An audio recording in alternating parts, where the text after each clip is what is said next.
एक वर्ग की रचना करना है जिसके विकर्ण की माप दी गई है 7 सेंटीमीटर।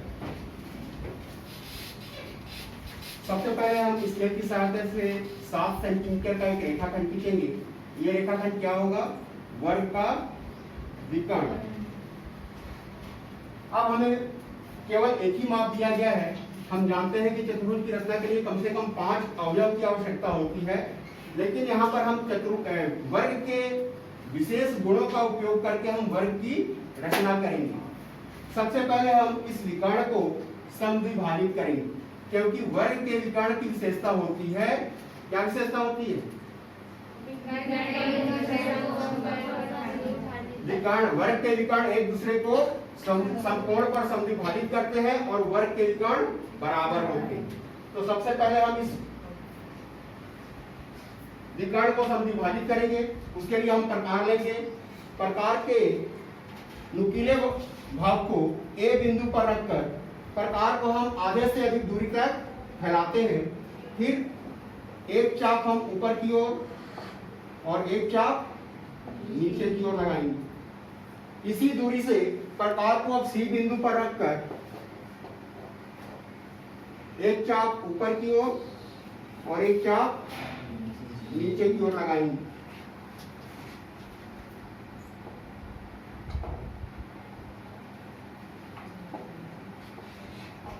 दोनों चाप जिस बिंदु पर प्रतिच्छेद करते हैं, स्केल की सहायता से उसे हम मिला देंगे।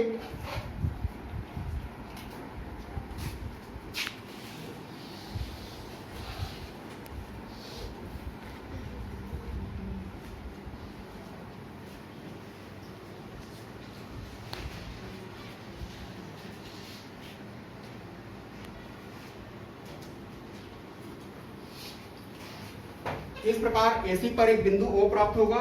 यह कौन सा बिंदु होगा?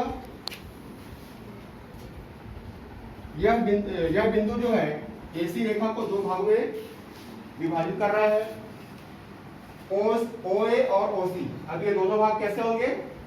बराबर होंगे, क्योंकि वर्ग का विकर्ण बराबर होते हैं। इस वर्ग के विकर्ण की लंबाई 7 सेंटीमीटर थी।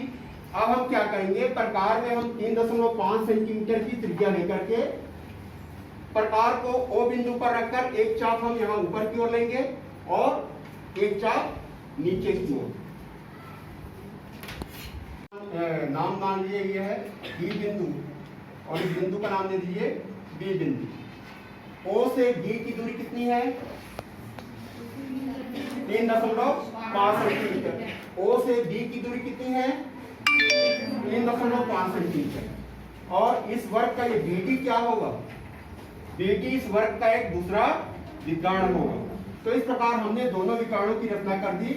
अब हम A से B को, B से C को, C से D को तथा D से A को मिला देंगे।